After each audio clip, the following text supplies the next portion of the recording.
Hi, this is Dennis with Second Chance Tackle, and today I'm going to work on a classic reel. This one's made in Japan by Ryobi. Yep, Ryobi. It's the same Ryobi that makes the power tools today. This is the Ryobi Silver Cloud series. It's the SX5. It has a gear ratio of 4.3 to 1. It's a large saltwater reel. This one's in pretty good condition given the age of the reel. And we're going to take this reel apart because sometimes I just get reels, buy them at flea markets and that's one of these examples, because I don't know what's going on and I want to learn. So this one has a little bit of a bottoming out issue. When I get right to the bottom, right there, it sticks, and it always sticks right there. Well, that usually tells me that it's one of two things. That's the low end of the stroke, so it's possible that on the low end of the stroke here we've got some accumulated dry grease in that, where every time it comes down, there it goes again. It bumps on that, and well, it just doesn't have the strength, if you will, to get up. The other thing it could be is that the main gear has got dried grease or debris or something in those two teeth, and in order to overcome that, you have to pedal a little bit harder to get through that. It's only happening at the same position all of the time, which would say one rotation of the main gear, and that's where you would look. So I'm going to leave it right there as we open up this reel, because we want to see, is it dried grease? Is it something in the main gear, or is it something else? Well, if you like these types of videos, if you like to learn about the fishing reels, if you want to understand how to service them, take them apart, how they're made, or you just generally like the idea of mechanical things and how they go round, then I want to encourage you to subscribe to my channel. If we do subscribe to my channel, please use that notification button. That notification button will let you know when I'm posting a video, and well, you can see if that's one you want to watch. All right, we start by removing the drag adjuster knob that holds the spool on and also presses down on the drags here. Then we should be able to remove the spool, and I can see, well, it's clean on the outside, a little bit of dirt on the inside. Now, I did get this at an outdoor flea market, so there is a chance that some of the stuff, laying on the table for the days, whatever it is, caused some dirt and debris to kind of come inside that. The rest of the reel was relatively clean. I was happy to see that. All right, when you turn the handle, if the screw on the other side is turning, that means this handle has a through shaft, and you need to remove that in order to remove the handle. Now, you can use a big bladed screwdriver like this, and actually the Ryobi one, you could use a coin.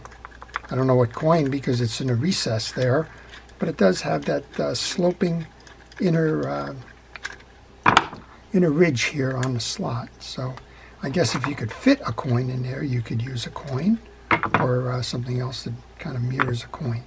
When I take my pieces and parts off, I like to use a parts tray. I use a fast food container for these. And I also like to take pictures, because if you're not familiar with the reel, if you don't know the mechanics inside, why take a chance of trusting your memory when, well, I've learned it doesn't always work the way you think it should.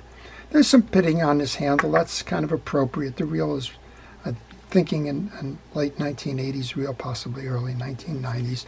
Still made in Japan. And, well, let's see what we got. We can slide that out. That's a nice feature to have. This has a retractable nut right here that I'm kind of hosing down with some penetrating oil. This one will allow you, if we get it turning, to loosen up on the stud here, and that'll allow you to collapse the handle. If it doesn't, I don't worry too much. I'm also going to take a little piece of 4/0 steel. Well, I guess I'm going to take a razor knife here. I want to knock these burrs. We've got some breakage on the plating. That's not uncommon for these and the Daiwa and the Penn Silver Series reels. It's not uncommon. Over time, they kind of start losing their finish. We'll just let that sit in my parts tray as we go on. Now, again, we're trying to figure out what's causing this. I'm actually noticing that there's a good amount of grease right here on the top of the nut, and that would also be something that could be happening in the low stroke. I don't know if you can see it there. We'll pull the axle shaft out and show you. But it may be that all this accumulated grease is causing that bump issue as well. All right. This has a anti-reverse dog on it and an override. So I'm going to move that over, get it out of the way, because when I take this off, I don't want to disrupt the mechanism that's employed there for that override. I'm going to use a Phillips head screwdriver here. There's 3 screws that are holding this on. And I mentioned earlier, I take pictures. I'm taking a video here. But if you like, use your image capture device, whatever that may be. Camera, cell phone, whatever. iPad, Chromebook, whatever. Use that to capture critical junctures where you start taking pieces off. That way it's going to tell you where we are, give you a look, and then of course if you get lost, it'll be your salvation. Well, I'm noticing a lot of dried grease in here as well. Kind of see that it's all kind of there. Any of that stuff can contribute. Well, the big reveal, I guess. Let's see what's going on underneath here. Well, I don't think I have the bottoming out issue. Remember what we did? We said we would see the stroke. Well, we're going to get this off and go from there. All right, this is a bushing. You could replace that with a bearing to hot rod the reel. All you need is the diameter of those bearings. Maybe I'll even try doing that. I don't know. We'll see. This is a nice, seems like it's a metal bearing. To measure a bearing size, you need the inside diameter from side to side, the outside diameter or width, and then you need the height. Once you do that, you can order the replacement bearings. Replacement bushings, they're hard to find, but bearings, generally speaking, they come in enough sizes that you can find that if you need one. So if you've got a lot of slop in your reel, if side-to-side play when you're reeling, it says your bushings are worn, and you could replace that with a bearing. The bearing will make the reeling go faster or easier, but bushings, well, they've been around a long time. They're very dependable. A metal one like this, generally, I'm wondering if that's metal now, generally will not wear. I think that's metal. Yeah, that's metal, I think. Well, whatever. Okay, we've cleaned the case, and that's one of the things you want to do as you service your reels. You want to make sure that you clean all the pieces and parts and inspect them. Now, this may seem simple, but take a picture here and notice that this is not a symmetrical arm. This side here has got more of an indent than this side. So what I like to do with these when I remove them is clean them. You can see this side it looks like a number 9. This side it looks like the letter, I guess, G. They're going to get me now. That's the way you want it in that position, so I'm going to leave it in that position going up. We have a shim washer on the main gear. You don't need to remove that at the moment, but it will eventually come into play. It's going to be a tie down for that crosswind arm. Okay, we're going to grab our screwdriver now and take the tie down screw from your crosswind block. Again, good place to take pictures. Once you take that out, we can remove the axle shaft. Sometimes easier said than done, but we got that out. And this is what I was referring to before. We have quite a buildup of dirt right here. I think that might be the cause of the issue. You can see it. Hopefully you can see it. We'll clean all of that off. If you like, and you don't trust where your little pieces and parts go, take that screw and put it right back into the axle shaft, so that when it comes time to reinstall, well, you know where it is. You haven't lost it. I'm going to just spray this down with a little bit of penetrating oil.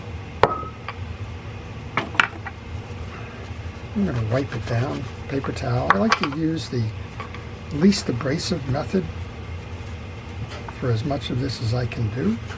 Yeah, there's a lot here, and that looks like it probably is just enough that it's causing that bump on this. The rest of it is nice and clean. The top shows a little bit of rust on there. You can use some steel wool, or on the flat sides here where it's actually going to intersect with your drag washers, just scrape it off. You're not going to ruin any threads there because there are no threads there to ruin. And that's debris.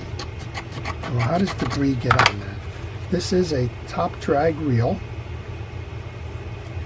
And on the top drag, when you're reeling, the line is coming around this way, and it's wet, and it's throwing water onto the surface or this bowl, and that water's got nowhere to go but down. And when it goes down, well, that's where that axle shaft is. That's your axle shaft, and that's where you will accumulate the debris. And we'll get back to servicing that in a moment. All right, let's take the crosswind block out. There's a pin. There's a block. It's all filled with old grease, which tells you that this reel has not been serviced in a very long time. I don't know this. There's an accumulation of old grease here. I don't know if that's bumping up against the main gear. I'm pretty sure that this reel is going to run nice and free and easy once we finish this service, because I've seen too many places here where this old grease just seems to be getting in the way. So we'll see what we can do about that. Okay. Take that, put that into my parts tray. Another bushing. Take that off.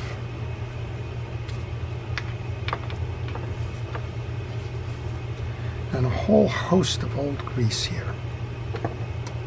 That's kind of crazy. This is a lot of old grease. It's all been thrown off the teeth. And again, if I was Sherlock Holmes, I would probably say all of this is a contributing factor. But one of the things I'm not noticing is I'm not noticing bent or scarred teeth or debris in those teeth right at that juncture. So I'm going to find out. I'm beginning to think it's the stuff we took off of the top of this on the axle shaft. Don't know for sure, but do your best. Scrape it off. It is grease, so this is like Vaseline. It's starting to just plain come off. Check the teeth. There is some debris here.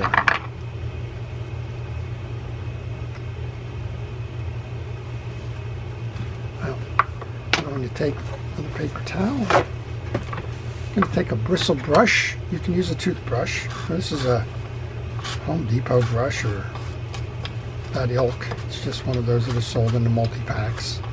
Part cleaning brushes. Yeah, as I go around this now and check, those are all nice and free channels. And then check it from this side as well. You want to make sure that they're not warped. This one's fine. Let's consider that one cleared. Here's our second one. Yeah, it's metal. We got one more puddle of grease right in here and over here. So it's been a long time since this reel's gone fishing. The grease says that it really wasn't fished that hard because it's not discolored. And I'll bet it's been sitting on the shelf for a very long time. And that's generally how fishing reels wind up at garage sales and flea markets and the like. The owner is usually no longer fishing, maybe never fished with it at all, and well, that all contributes to a reason to sell. And then the age of it, it probably took a while to consider that something they want to dispose of, I guess, or give a second chance to somebody, because well, it just sits on the shelves, it sits in storage, it sits in the rafters, whatever, and it's usually a year or two or three, and then somebody decides it's time to clean up and clean out. That's when it's put up for sale. All right, there's a rotor nut up here. Gotta find the right one. I keep my deep sockets close at hand. That enables me to make sure that I don't have to set the project down for any period of time in order to go find the proper tools. This should just slide up and out. This is our anti-reverse dog that we took out of the way. We got some dirt and grease under there. We got a little bit of dirt here. Let's start taking this apart. Again, take the pictures as we do this. You're going to remove the upper part, which is a little shim, followed by a collar,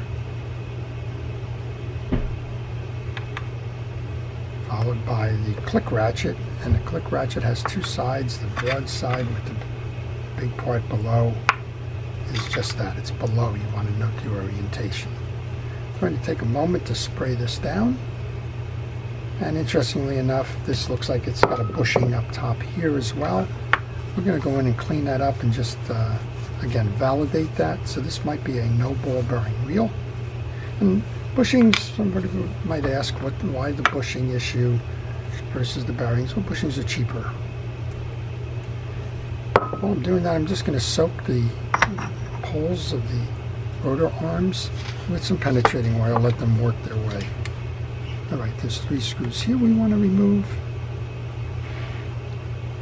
Take a picture. This is not a symmetrical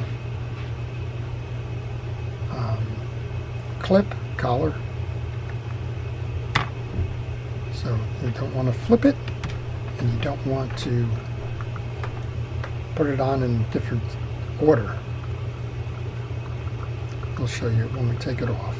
You're going to do the same thing you basically did with that cross-wind arm. You're going to make sure that it goes back the way it came in. Well, if you have any questions on this reel or any reel, just leave them in the comment section. I will try to answer those for you. And maybe it's on this reel. Maybe you want to know a little bit about the Japanese Silver Series reels that were prominent at that time. Maybe you want to know a little bit about why they all got moved to Korea. Maybe you want to know specifically about Ryobi. The Silver Cloud was distributed in the U.S. under the Ryobi brand, and well, that went away when Ryobi was sold to Berkeley. The distribution rights for the Ryobi reels were sold to Berkeley. Ryobi continued to sell internationally, but not in the U.S. any longer. Berkeley eventually got acquired by Pure Fishing. And that Pure Fishing has had all kinds of a history between being owned by, well, most of it was Penn at one point. Then it went to Master, and then it went to Newell Brands, which is not Newell the reel, but Newell the container company, Newell Rubbermaid. And then Newell sold to Pure Fishing, and Pure Fishing got acquired by a hedge fund, I guess, is that what we call them, an investment group, and that's where they're owned today. Alright, I'm just checking the teeth on this like I did on the main gear. They're all in good condition. This is the underneath side of it. Yep, bushing. So we have 3 bushings. Again, if you wanted to change the performance of this reel, you could go modern and put all bearings in there versus bushings. One thing about the bushings, well, manufacturers sometimes put them in because they know the owners are not going to service the reels. If you put a bearing in there and it goes unserviced for too long, you're going to find yourself in a situation where the bearing rusts or seizes, and then you got problems. Well, you can avoid those problems by putting bushings in. All right, we noted that the big side is down here.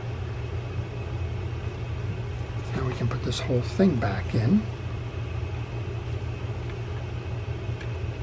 See if I got it right the first time. I did. There you go. And I left those screws right on the table because I knew we were going right back in to install them.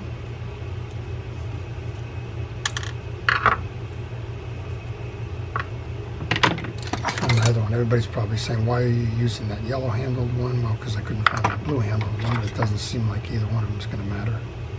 I guess me and these small screws, well, you know, we don't play that well together.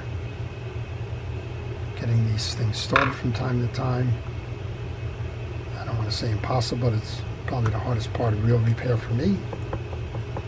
I have the screw starter for the flat-bladed ones, but I don't have a screw starter for the Phillip head ones. And if anybody knows who makes one and wants to recommend that, please leave that in the comment section. I'm willing to try anything at this point because, well, I struggle with this one. All right, these are going back on the way they should.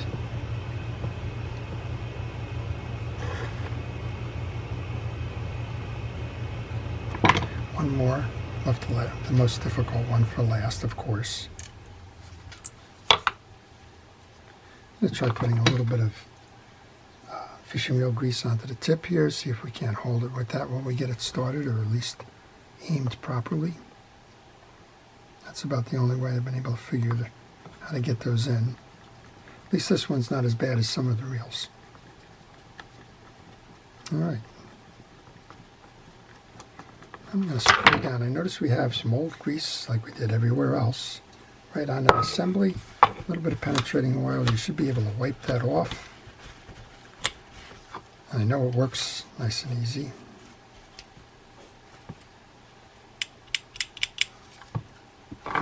That's working fine. Clean up an aisle 7 over here. We're in good condition. All right, the click ratchet goes back in, the wide side goes down.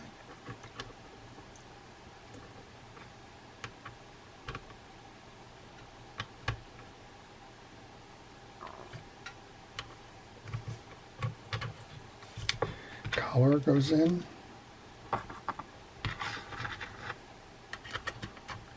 Rotor shim goes on. Now I put some penetrating oil onto this seam here. Most of the time you're fine as long as you've got the spring working in that, like this is, you do not need to do anything about removing this. We're good there. I'm just going to take a little bit of fishing wheel oil and put the oil in there. You put oil on this side. This is a dead end side. There's nothing in there. It's just a wire attached to the metal. Let's take our bail, put that back together. Bail assembly with the rotor. Take our rotor nut. This didn't have a tie down on it. Most modern reels today will have these as tie downs. There'll be a little screw or something to keep it from loosening. And you saw when I took this off that it was loose. So we'll just give it an extra little assist here with that ratchet. And we're going to tighten it up. And we'll move on to reinstalling the base. Switch to throw on your ratchet. Tighten it down. This is a good time to give it a spin, see how it's doing. It's doing fine. Okay, back to the reassembly then. Bushing goes in the back case. Now this is kind of interesting. This case is obviously shared with another reel. The reason I say that is there's a threaded component over here, some kind of a gear. And maybe there's a double gear where the main gear's back drives this wheel, which drives the, well, in reverse order. Main gear up here drives the small wheel, drives the oscillation gear. That's not the way that this one is set up, but I'm sure it shares a case with something somewhere. Okay, next up then we can put the main gear back together. We've done a nice cleaning on this. You want to use fishing reel grease now.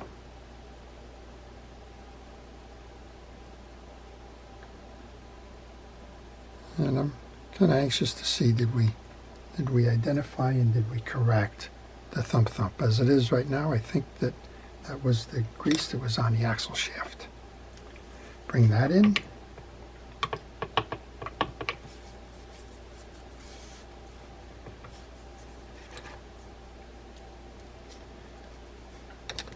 You want to grease the back end of this. That's the only part that's going to be moving. Get some in the channel and back. I want to put this in first. It'll be easier to do that. Try that again.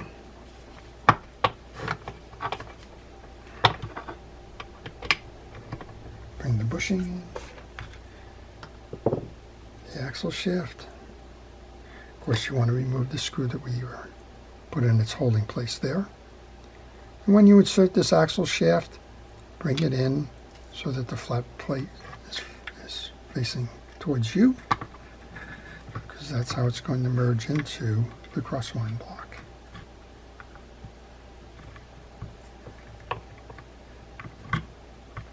Merge that in and bring your screw back in to tighten that down.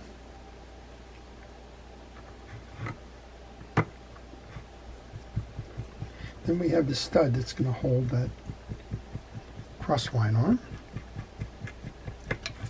On this, you can put a little bit of grease onto the track where that's going to run. We have your crosswind arm. Remember what we said, this side is the way that's facing. Slide it under that shim washer. Bring that over, and I guess we can probably put this back in first. It's the little pin that this is going to ride on.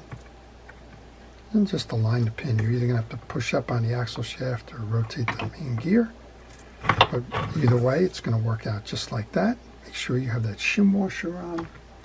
You could put a little bit of grease onto the tag end here that's going to go on the inside of the bushing. I'm going to close that up now. Close it up. Make sure you have a nice tight seal all the way around. You go into torch tray and get those 3 screws, put those in. So what you've seen inside is well, I don't want to call it a simple design. It's certainly not a simple design, but it's not as complicated as a lot of the reels today, but it's an enduring design. There's nothing wrong with the way that this reel is structured. The materials are good materials. The bushings versus bearings kind of mean that this one can last a very long time before you wear those bushings out. It's coming up on striped bass season here in the mid-Atlantic, and well, this one's going to have a second chance to go tackle the big dogs. All right, let's get over to our spool before we complete the assembly here. You want to remove the clip that is holding the washers in place. I'm guessing that we're going to see plastic washers in here. Maybe felt, probably not fabric. Let's see what we got. Now we got hard washer there. A lot of washers in here. There's a good drag in the system. Wow, look at all of this, huh? So what we were saying before about the dirt accumulating because the water will come into that lip and run down. Well, that's evidence of it there. You can just see all kinds of dirt and debris inside here. This one's kind of got an interesting place where it puts the spring. A lot of these reels have the spring that goes inside the adjuster knob. For example, Penn does that. In this case, the reel has got the spring in the lower cavity. So we have a spring assembly that has the hard washer on it.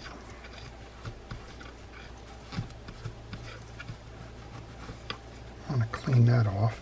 There's some tarnish on that, but it's not wrong. Bring that back into the cavity, and that's got an ear on it, so it's going to fit in each sliding place. Yep, we have hard washers. I was incorrect to think that they were going to be plastic. There's some kind of a pressed material. This one's stuck, so just work to make sure that 2 things. One, we have a situation like this with a little bit of rust on it. Try and smooth that out as best you can. And the first thing I'm going to try is a very fine steel wool. That tends to polish it. And a lot of times this is not rust, it's the plating on the piece that's just coming loose. Next attempt that you would make, if that doesn't work, is to go ahead and find a replacement, which is going to be difficult. And if you can't find a replacement, go to a microfile and kind of file it down. But right now that's smooth, so all we really did was lose the plating on that. And we can live with that. All right, these are hard washers. They're not going to absorb anything. I'm buffing off the dirt. I'm using that steel wool to do that. You need to be pretty... Okay, let's install. We've had some camera issues here, so if some of this seems redundant, I'm going to apologize right up front. The camera shut off on me from a battery issue. All right, there's a 6 set. Once you have that hard mechanism in there, the last one, we're going to alternate the drag washers with the metal washers. On these keyed washers, the ones with rectangular centers, there's one that has the slots. That goes up top. First keyed washer goes in. Second of the fabric washers goes in. The eared washer, which goes in the slots. The third of the fabric washers. The top washer with the slots. And now this has got that spring as a retention clip, and it's also got the spring below for tensioning the drags. You may have to push down. Yep, you have to push down on that drag stack in order to get this into the groove. Just like that. While we have this open, then clean this up. We can install that. A bit of dirt on them underneath here. I guess we mentioned that in opening and never went back to clean it up. Do that now.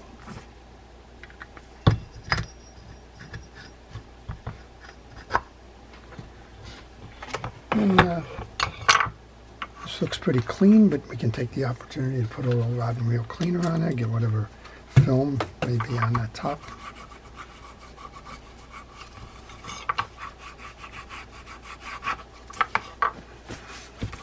Clean that up.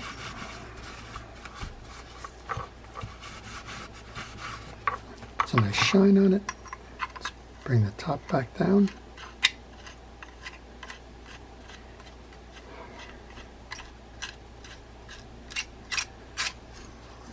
Okay, finish tightening it up. Test. Nice tight hold. And you can back that off. Okay. Not sure if this was able to work or not. If it doesn't work, it's just a victim of time. We have had it soaking in penetrating oil. We'll take a look. Surprisingly, it does. Look at that. Needs a little bit more in terms of being able to hold it. We'll just keep doing this over time right now, but that enables you to have the collapsible handle.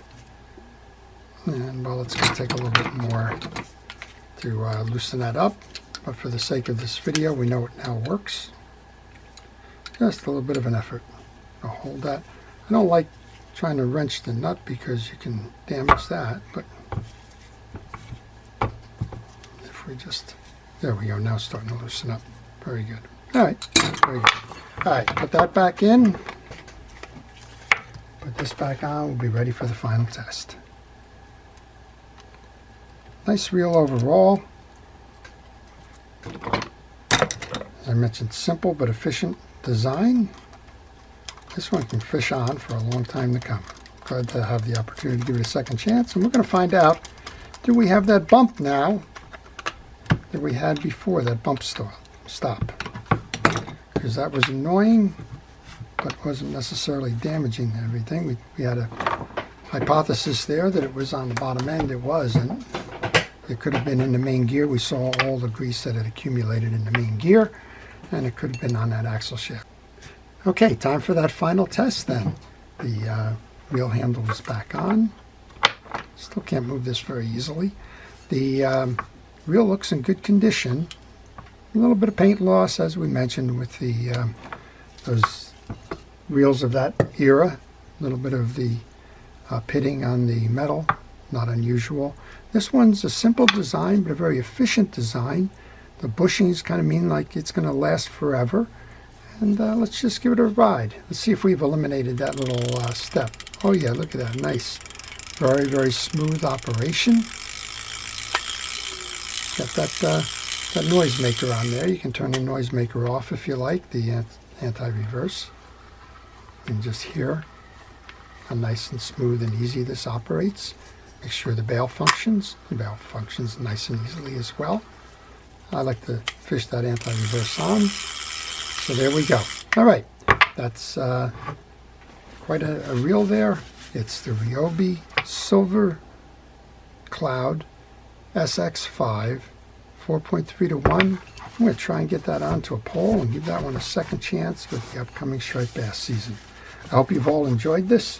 I want to take a moment to thank our first responders and essential personnel, everybody involved in public safety as a career, and in ensuring that we stay out of harm's way. I want to thank all of our viewers. I want to encourage everybody to subscribe to the channel, and I want to thank you, wishing you a great day. This is Dennis with Second Chance Tackle.